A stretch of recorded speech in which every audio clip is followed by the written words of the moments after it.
الرحمن علم القرآن خلق الإنسان علمه البيان الشمس والقمر بحسبان والنجم والشجر يسجدان والسماء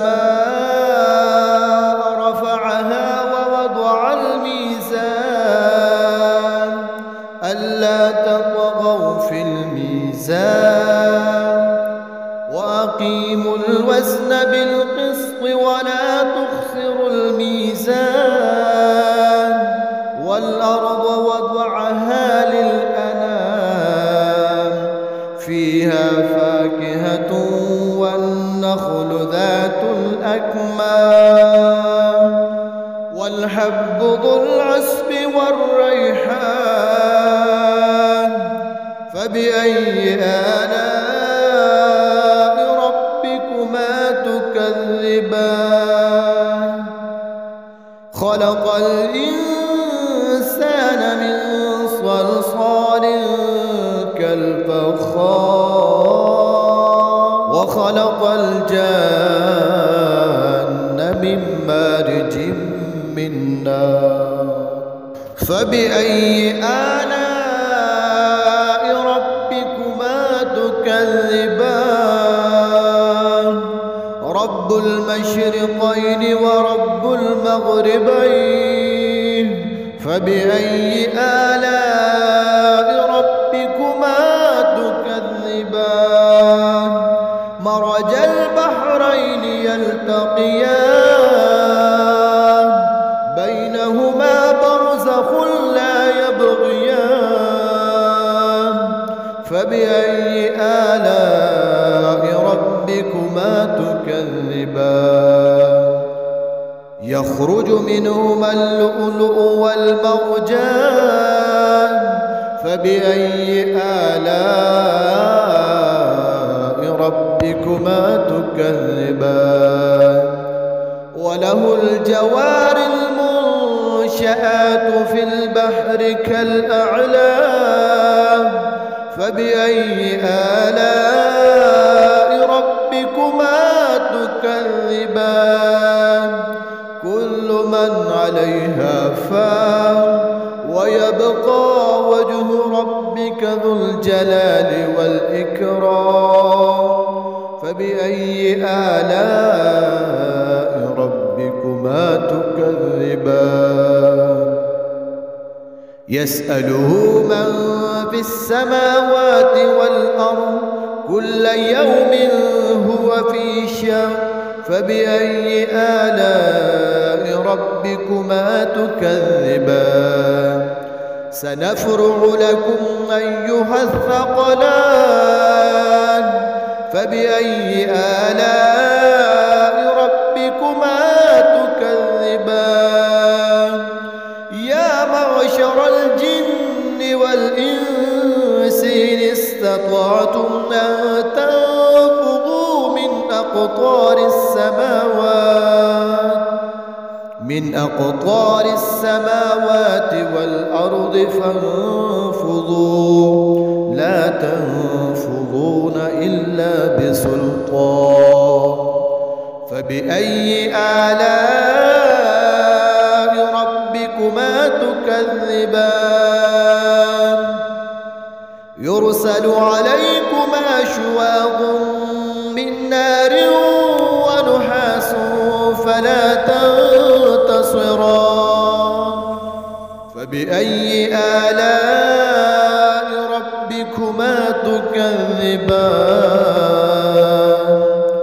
فإذا انشقت السماء فكانت وردة كالدهان فبأي آلاء ربكما تكذبان فيومئذ لا يسأل عن ذنبه إنس ولا جان فبأي آلاء ربكما تكذبان يعرف المجرمون بسيماهم فيؤخذ بالنواصي والأقدام فبأي آلاء ربكما تكذبان هذه جهنم التي يكذب بها المجرمون يطوفون بينها وبين حميم آن فبأي آلاء ربكما تكذبان ولمن خاف مقام ربه جنتان فبأي آلاء ربكما تكذبان ذواتا أفنان فبأي آلاء ربكما تكذبان فيهما عينان تجريان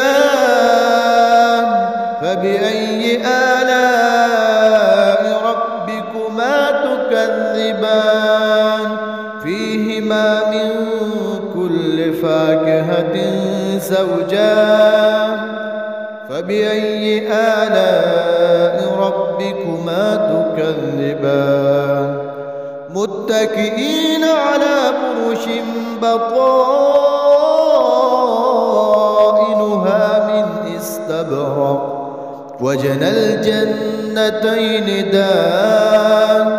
فبأي آلاء ربكما تكذبان فيهن قاصرات الطرف لم يطمثهن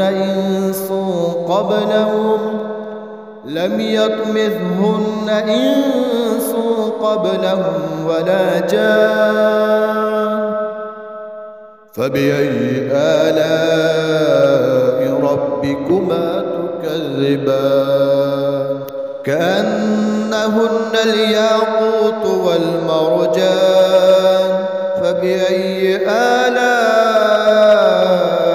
ربكما تكذبان هل جزاء الإحسان إلا الإحسان فبأي آلاء ربكما تكذبان ومن دونهما جنتان فبأي آلاء ربكما تكذبان مدهامتان فبأي آلاء ربكما تكذبان فيهما عينان نضاختان فبأي آلاء ربكما تكذبان فيهما فاكهة ونخل ورمان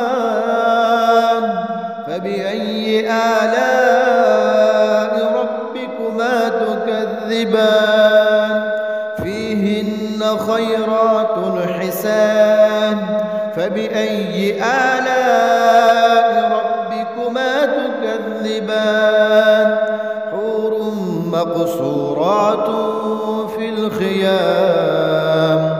فبأي آلاء ربكما تكذبان لم يطمثهن إنس قبلهم ولا جان فبأي آلاء ربكما تكذبان متكئين على رفرف خضر وعبقري حسان فبأي آلاء ربكما تكذبان لم تبارك اسم ربك ذي الجلال والإكرام